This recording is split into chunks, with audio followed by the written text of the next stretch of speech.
Hey, welcome back to the garage, everyone. All right, today we're going to finally replace the window regulator in our '01 Silverado, and we're going to install a new Dorman window motor as well. So you guys stick around. We're going to show you precisely what is needed to replace the regulator and the motor and get your window working properly.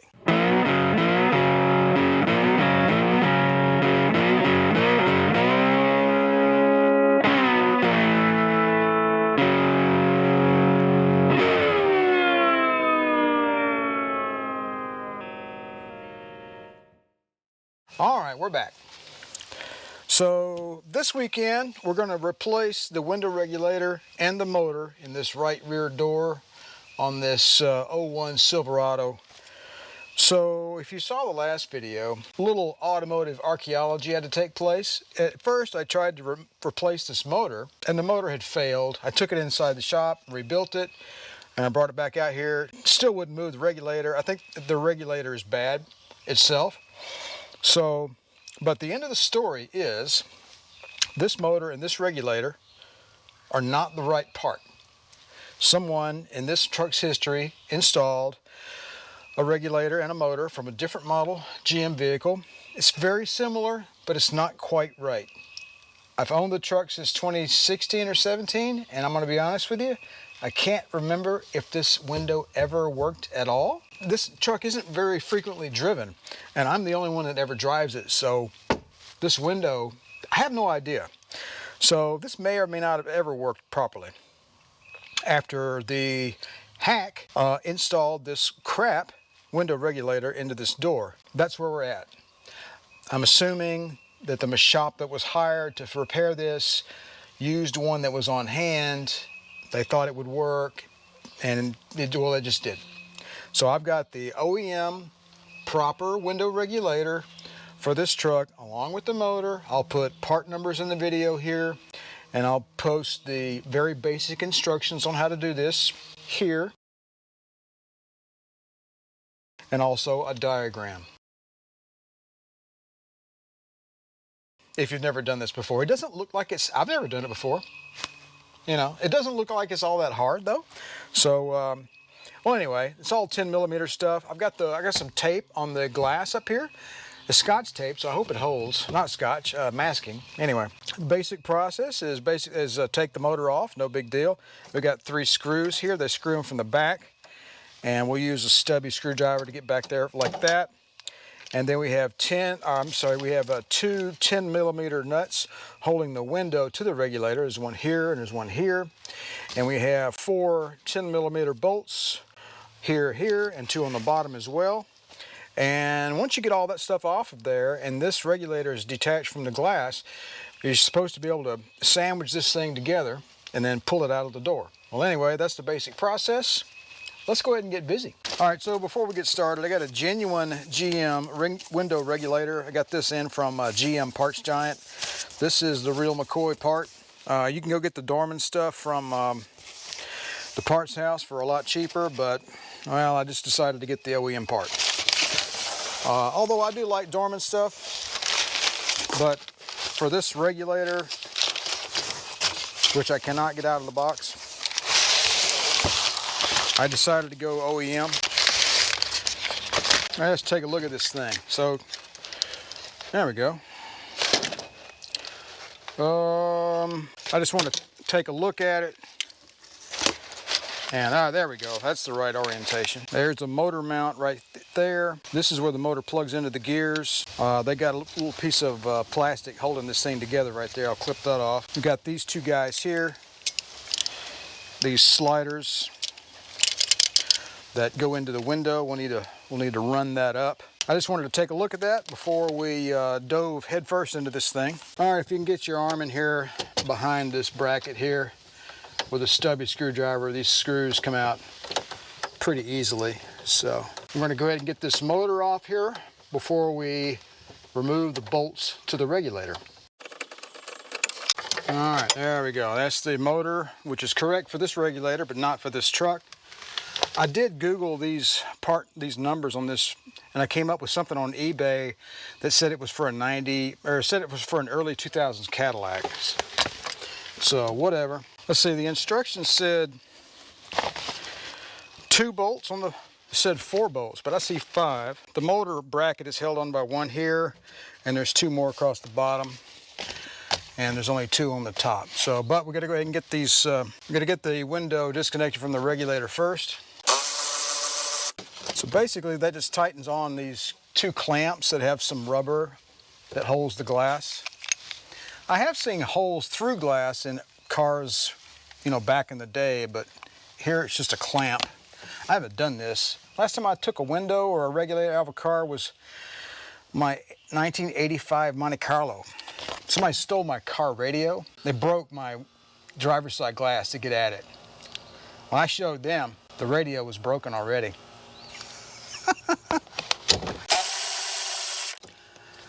It was an Alpine. One of those kind you just pull it out of the dash, you know, back when that was important.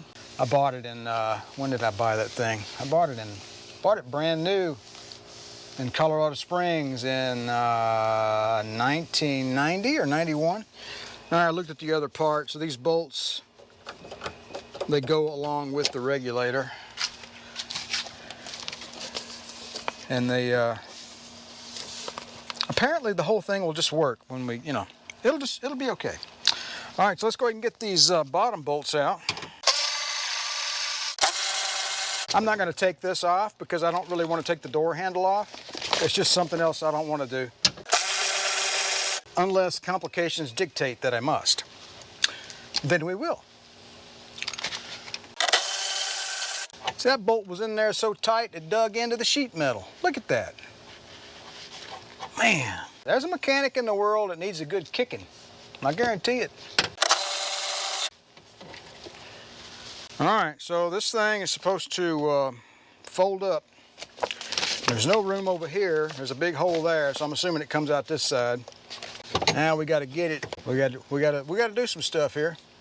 It seems to be readily affixed to that glass. I wonder if that glass can go up a little bit. Yeah, let's see here. All right, so let's get these set. Oh, there we go. There we go. It was resting on the bolts in those holes right there. So really the only thing that holds these two together is some cables. So this shouldn't be a big deal. Hopefully.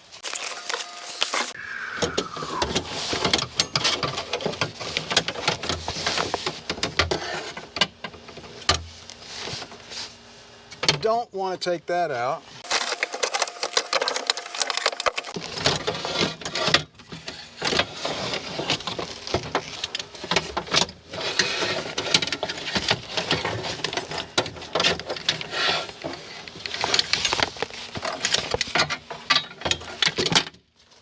Well, that's the way you do it. You kind of tilt it over that way and pull it out like that. Well, that was pretty easy.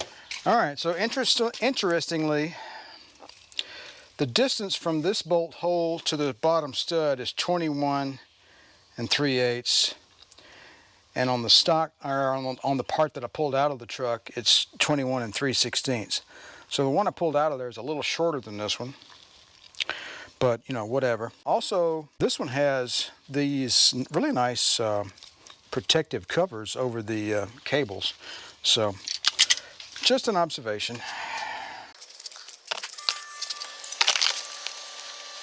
Let's see, let's put the motor gears in there first, I guess. And then, let's see. How does that go again? Oh, we got it backwards. There we go, there we go. All right. So if I put it in there like that, I won't have any room to, anyway, you get it. Struggling.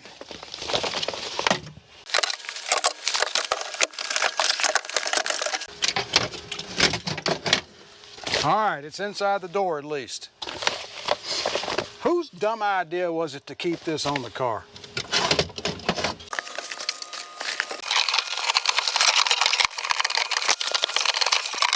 I find stuff like this extremely nerve-wracking. With all these like fiddly fart parts that just kind of fly all over the place. Don't you guys? Or is it just me? All right, we're gonna get this bottom one in the hole there. Look at that. Let's go ahead and get a bolt through there.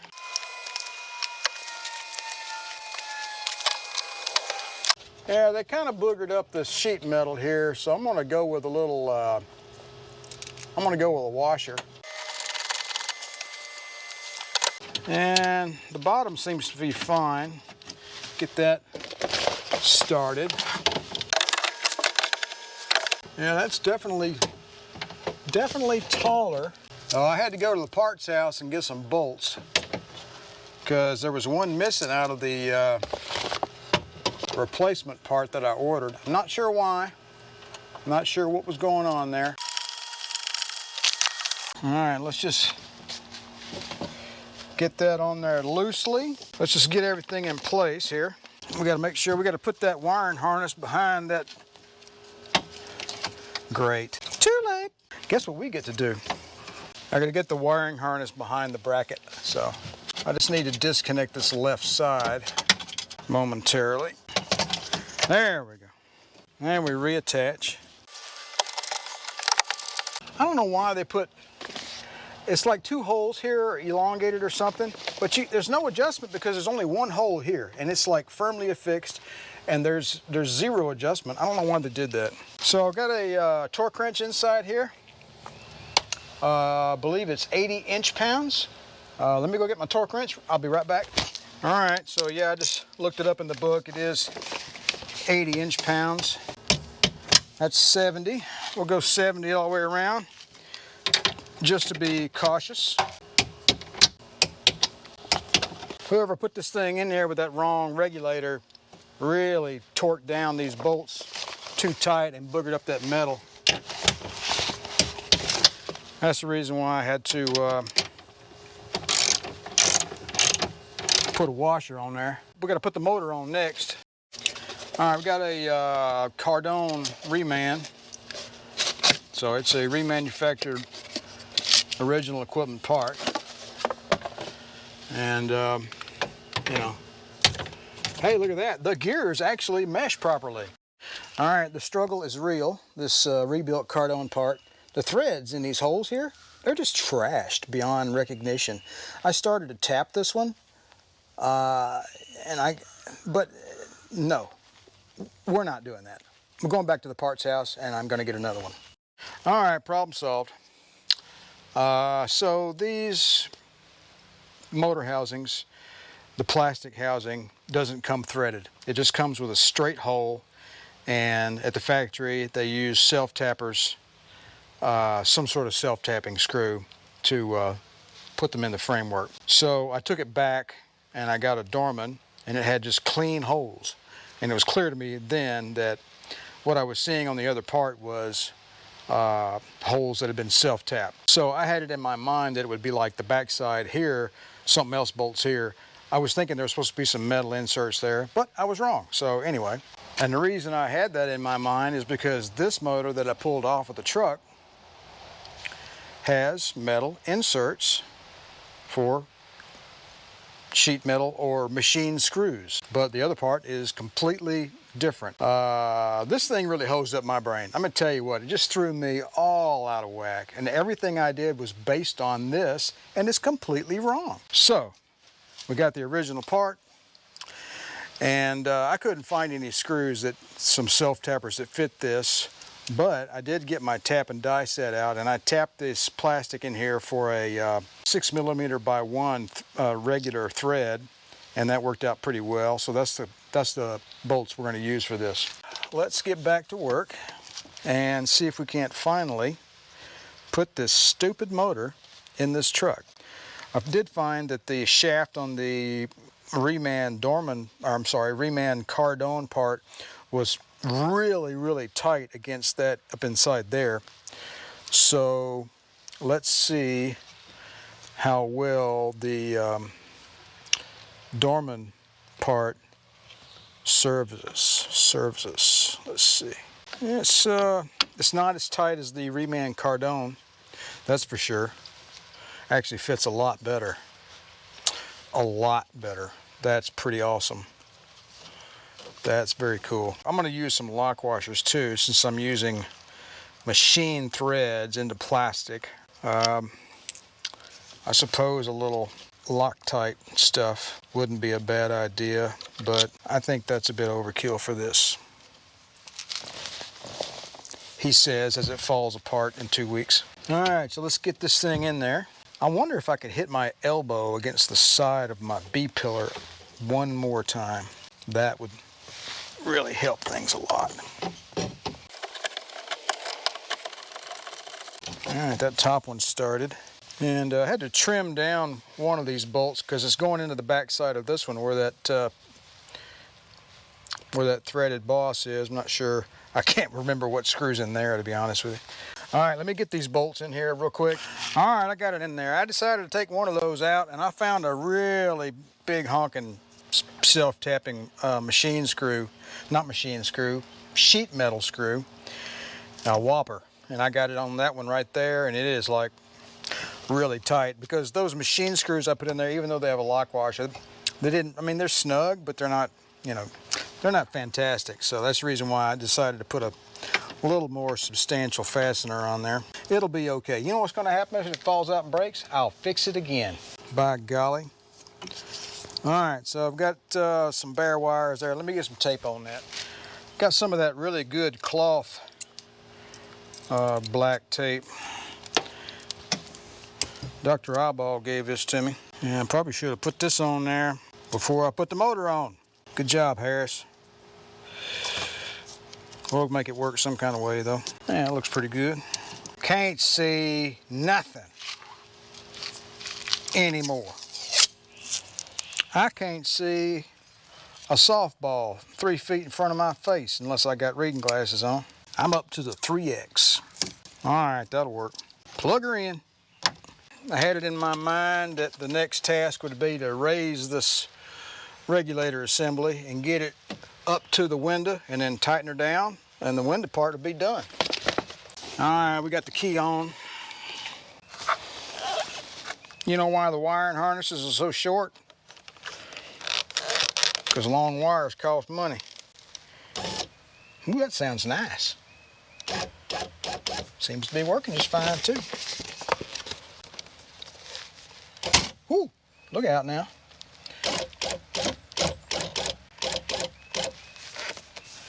It was down below the level of this internal door bracket. That's what that was, that noise you heard.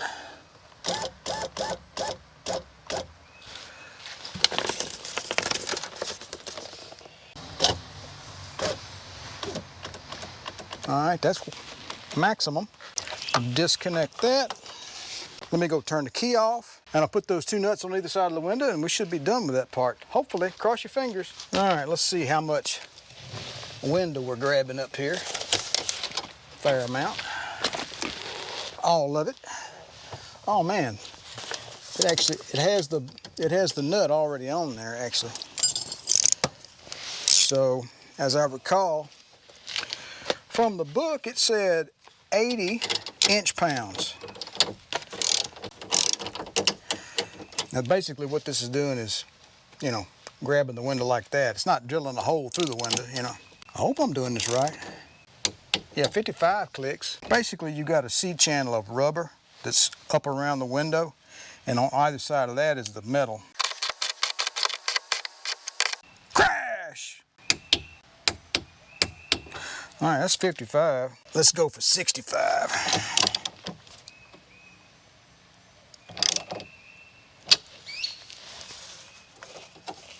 I'm thinking 65 is good enough. 65 on that side's good. What about you? Come on now. You gonna strip on me? Let's just see what happens. Let me take this tape off the glass first. Be good use of the Goo Gone later. Of course, I went overkill on the tape because I didn't have any duct tape. One piece of duct tape would have done the job. I used that cheap masking tape. Doesn't have a whole lot of tensile strength. This is so convenient. It's just the easiest thing I ever did. Okay. Down. I'm just making sure everything clears. I'm not going to go all the way down. I'm going to go back up now. All right.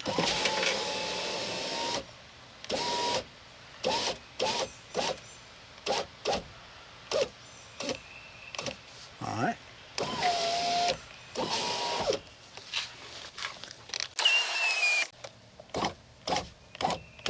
I'm checking to make sure this over here is grabbing and not letting loose. Well, I think we have an operational window there, folks. As he breaks the electrical connector. Just joking, I didn't break it. Next thing I'm gonna do is go ahead and lube up this door lock rod like we did on the other side. I was astonished at how sticky this factory lubricant was on these door lock rods. And basically it turned into like, I don't know, tar or something. I mean, it just lost all of its lubricity. Let me go back this way. That WD-40 cuts it real good. I've done this on the front passenger door and the rear driver's door. I have not done this on the driver's door because it seems to be working fine, and I'm assuming that is because it gets used, which is kind of a testament to lack of use of a vehicle. Causes things to degrade, and you get it. All right, good old white lithium. I have no idea what white lithium is. Does it have lithium in it? You know, like the same stuff they put in the batteries for for electric cars?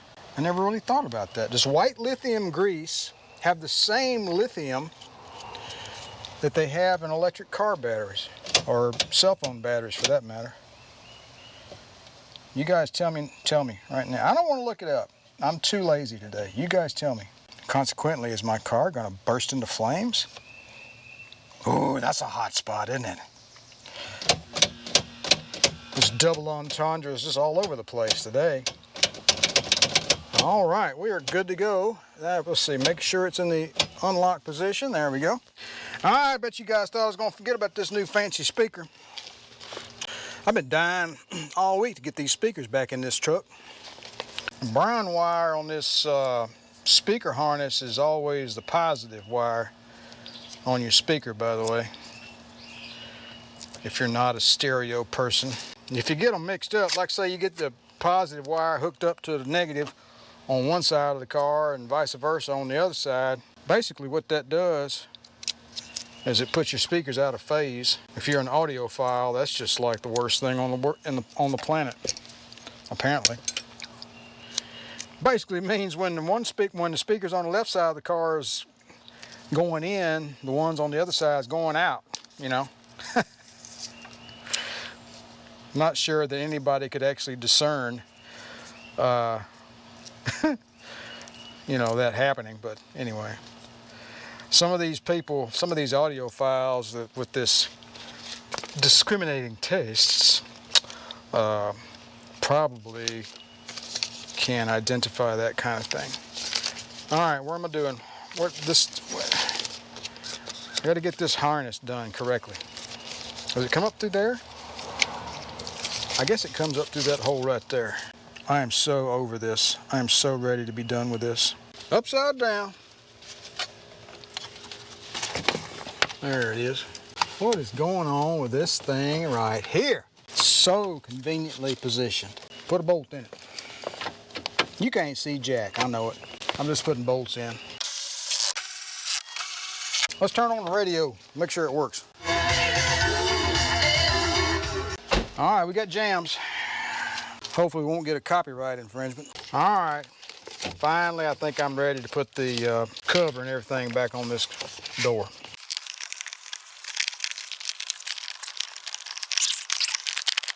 I put an extra piece of plastic down here, I'm not sure why, around that hole where that one screw goes in.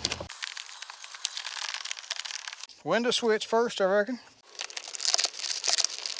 You want to take the door lock doohickey out, because because because of that, right? You get it, then you can put it back when you put the door panel on there. All right, where's the hole at? There it is. All right, let's try it a different way. There we go.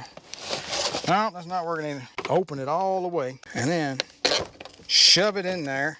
There we go. All right, now get the door thing in that hole there. Now we got to get all the little L-shaped doohickeys in the holes. I guess y'all do the bottom ones first. The bottom one's going first, not the top. Y'all remember that and remind me next time. Before we do anything else,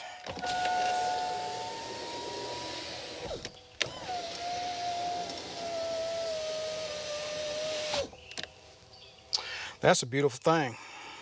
I guarantee. Let's see, I got to put a couple screws in. That one didn't do a whole lot because it's broken on the inside, but oh well.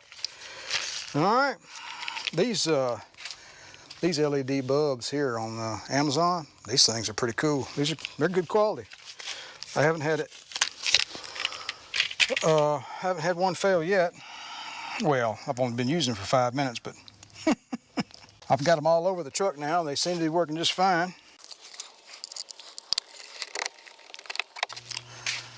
Well, all right, folks. There you have it. I'll be honest with you, I can never remember this window working. I haven't bought this truck in 16 or 17. I'll be honest with you, I don't think this window ever worked. I really cannot remember it ever working. But it does now, by golly. All the locks work, the window works, the speaker works. We're done. Now, what's next? You may recall, I'm not sure if I told you in that other video or not, but this tailgate that was on this truck, I got another one by the way, this tailgate took a shot in the top, in the middle. And I can tell you exactly what happened. The guy was pulling a gooseneck. He didn't lift the gooseneck up far enough when he was disconnecting, and he drove away, and it caught the top of that bed, and it warped it. Man, it's out like that. It's always been like that. It's always shut well, but this plastic cover started to break apart, and I took the plastic cover off, and I looked at it and then saw the extent of the damage. I was like, man, that's got to go. So anyway, so this is what I got. Anyway, Raceway Auto and Truck Parts up in Savannah, Tennessee. They had to go through a couple of tailgates before they got a hold of one that was actually straight. First one they brought out was dented in the bottom and was warped. And then they brought out another one that had a big old whoop-de-doo in the top. And a little tip, if you're looking for a tailgate on your pickup truck, they're gonna cover them with a cover. If you go to a salvage yard, when they bring it out, take the cover off, right? Take the cover off, because see that little whoop-de-doo right there? I mean, it's not, you probably can't even see it in the video. Kind of irks me a little bit, but that's okay, I'll get over it. But it doesn't matter, I've got another cover, a brand new cover, one of those nice ones that's nice and wide, about 4 inches wide, you know? They call it a spoiler, but really what it's for is setting beer cans up there. That's what it's really for. So let's be honest. Anyway, and this one has the nice threaded bosses in it as well. So really, when the new cover comes in, all I have to do is just bolt it right on. And I was thinking, you know, maybe I should do something about this. And I'm like, at this point, I'm like, nah, screw that. I'm gonna go ahead and order my paint first, I think. I'm gonna go ahead and do paintscratch.com, which is what I did for the Mercedes. And I'll get probably, I don't know, maybe 3 cans of the indigo blue. I think the paint code is 39U for this 01 Chevy. And we'll prep this thing up, we'll paint it, we'll make it look nice. These emblems look pretty good. I may reuse them. I'm not sure how well they'll last, you know, taking them off and putting them back on. I may just go ahead and buy new emblems. I'm not really sure. This tailgate came from a truck that was sold used, I guess. Marshall Ford in Union, Mississippi. So anyway, there you go. All right, so that's a project for another day.